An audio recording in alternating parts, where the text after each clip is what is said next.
Welcome back to Buff-A-Touille. Today we're going to make meatloaf melts.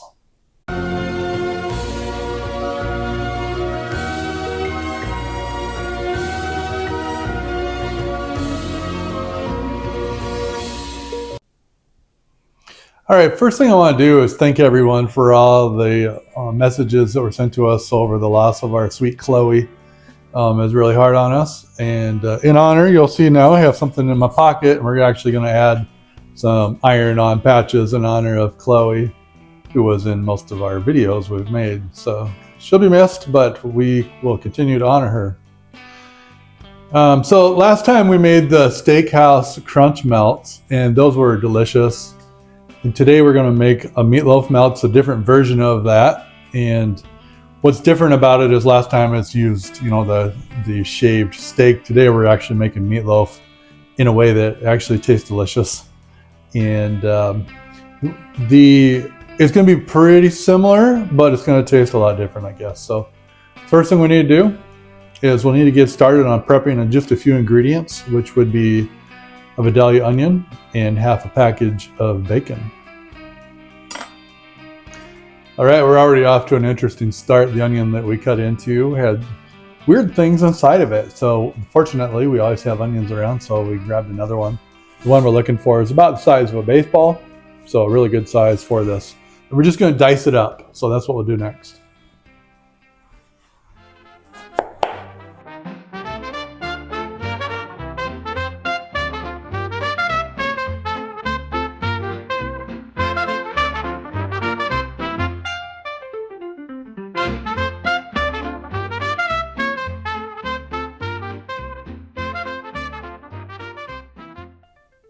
All right, now that we got the onion diced up, we have this Black Label center cut bacon. We're going to use half of this. So the next thing you're going to want to do is to dice it up, and then we're going to fry it. And after we fry it, we're going to retain that grease and use the onions to cook, saute the onions. So we'll go ahead and dice up that bacon next.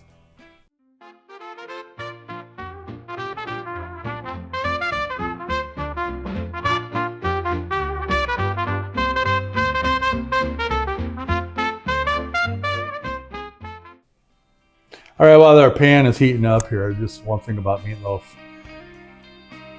So growing up, sorry Mom, I hated meatloaf. It just wasn't very good. And it wasn't, I don't know, maybe I was just a kid and didn't really appreciate it or something. But it took quite a while before I learned to really appreciate a good meatloaf. And even so, my own daughter, really doesn't like meatloaf. However, she loves it when I put it in this meatloaf melt. So that's what makes this really special for me is, it's if you can take something that people will not normally eat and then they eat it and they beg for more, you've done something right. So that's what we're going to experience today is the meatloaf melt in the way that should satisfy pretty much everyone. All right, so we're going to go ahead and brown up this bacon. And remember, when it's done, we're just going to transfer it to a bowl. And we got to retain that grease because we're going to use the grease for the onions.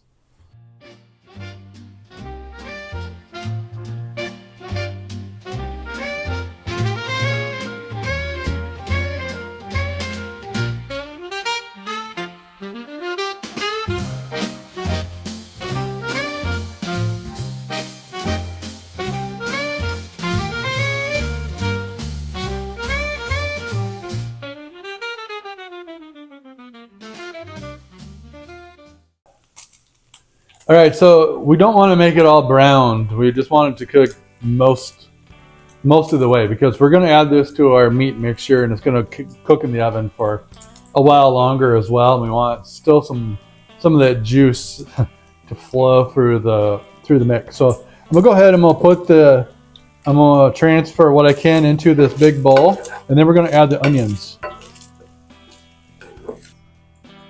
All right, so now we've got our onion. We're going to go ahead and put our onions in here. We'll saute these in our bacon grease. Get them nice and translucent. Won't take very long at all. after we do all that, then we're done with our stovetop. The rest of the cooking, well, that's not true. The meatloaf portion will be done in the oven. We're going to use the stovetop to finish off the actual melts themselves.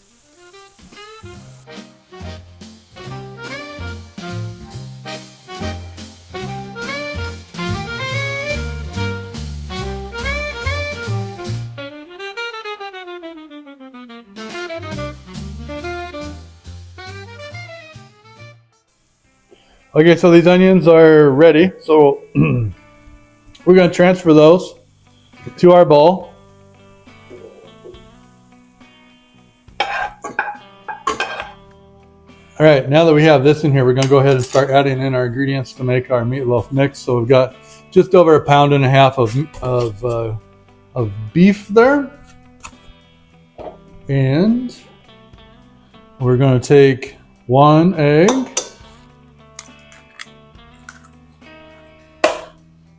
All right, and I'm going to wash my hands.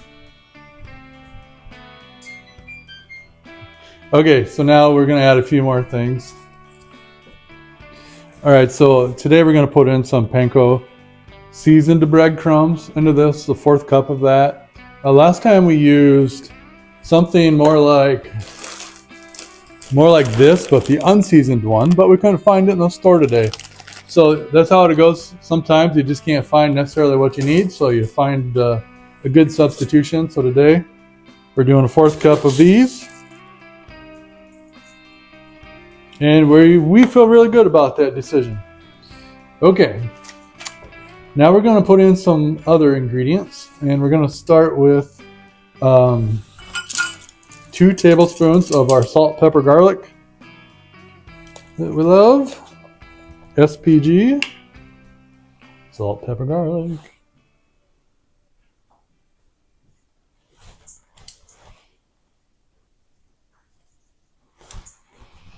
All right, we've got those. Now we need to put in a few more wet ingredients. So we're going to put in a 4th cup of ketchup.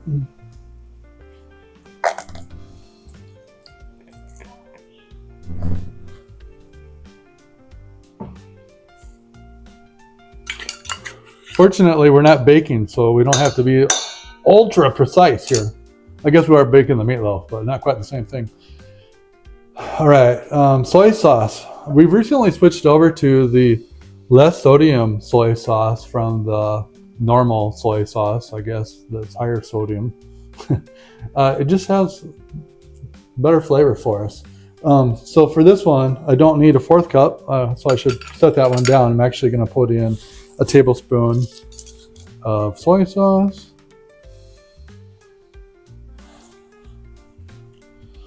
Our goal is to try and build a lot of umami in here. Now we're going to put in 2 tablespoons of Worcestershire sauce, which is also where we get a lot of umami as well.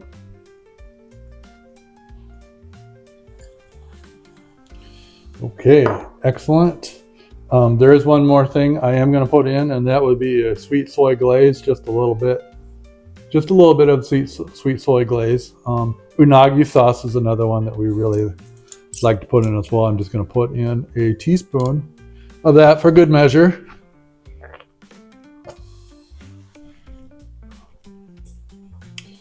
Okay.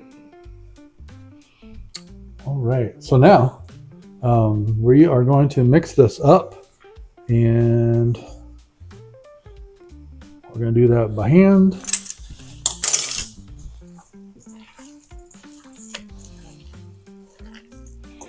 Keep in mind, we are making a melt, so it's almost like a different version of a burger.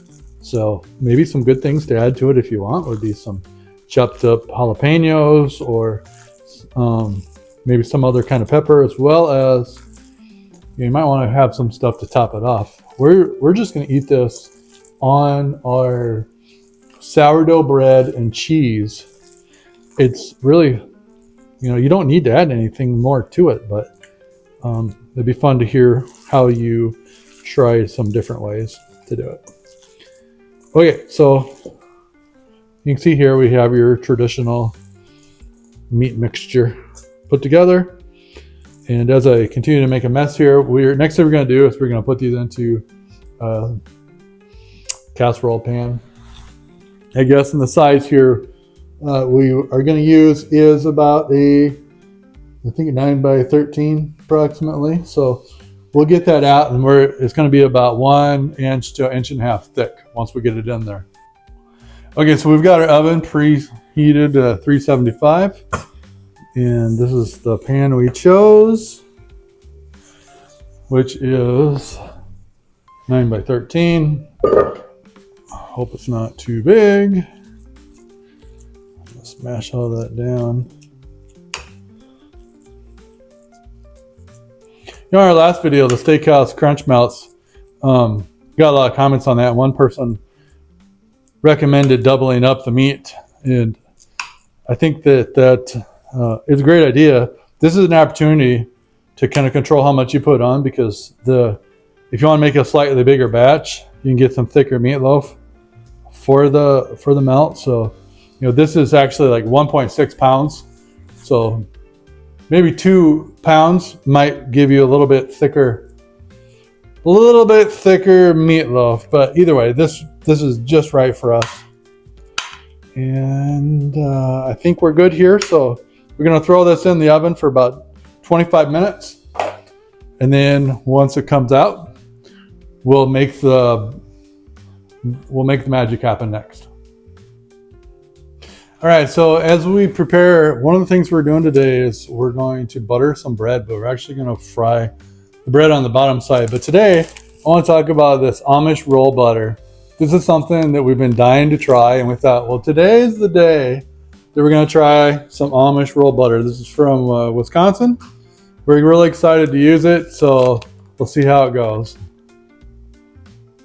Okay, so I can tell you firsthand that butter I had it set out for a while, and it was still super hard to put on the bread. So I went ahead and I put some in a container here and heated it up for about 15 seconds. And so one of the things we want to do is get this ready to go. So we're going to butter the top of the bread. This will not go onto the heat. This will be on the inside of the sandwich. We want to do both of those. Whoa. And as one of the next steps that we'll do after that, once we butter those, we're going to put on some white American cheese.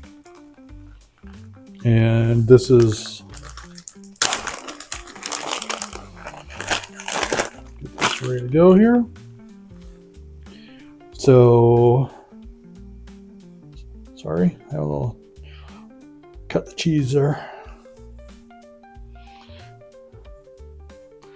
All right, we're just going to double that one up for fun. Why not? We got a little extra butter, a little extra cheese. This one is going to spark some creative thoughts. So we have this ready to go. Then you just want to repeat this. We're probably going to get about, 6 or so meatloaf melts out of this. Depends on the size of your bread. Like I said, you can use Texas toast. We just didn't have any, so we went to our sourdough, which we also love. But this will be ready, and we'll see you in a second.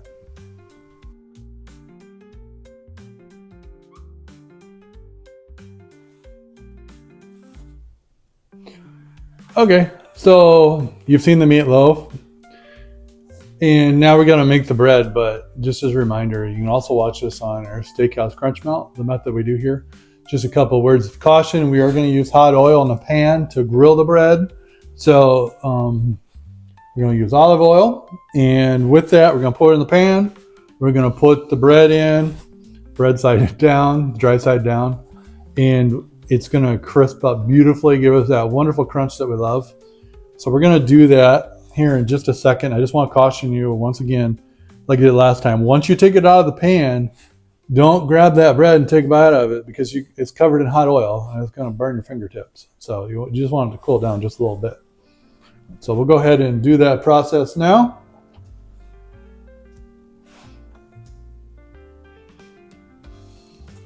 Put in one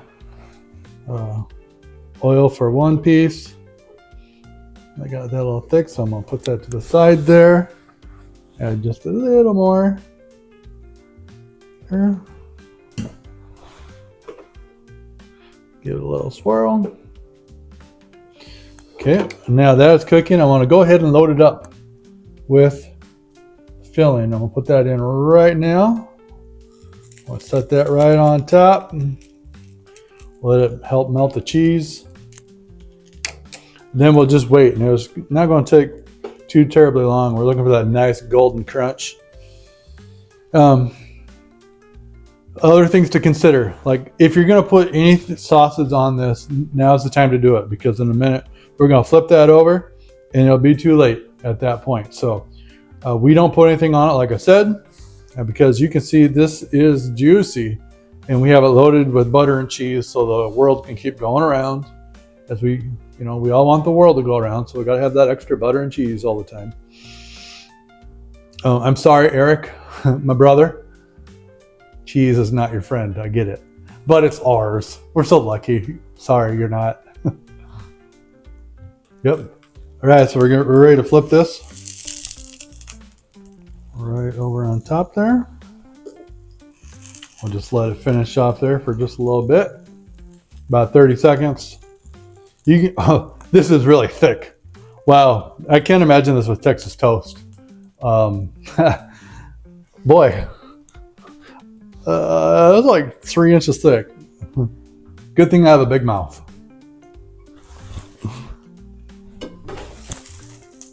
Okay, I'll plate this.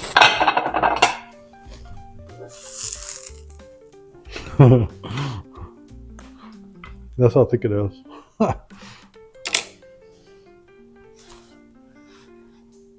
right, so we're gonna let this cool down because like I said, I don't want to burn my fingertips either.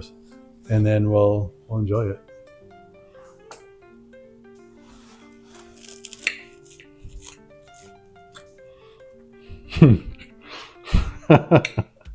There's a lot of cheese.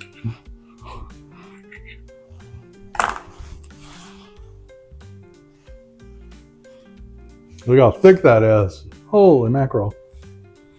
Okay, let's do it. Mm.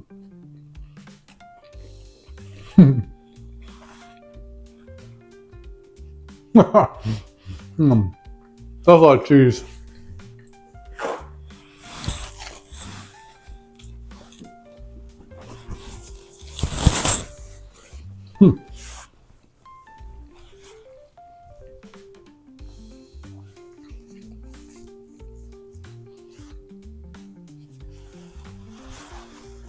Sorry about that.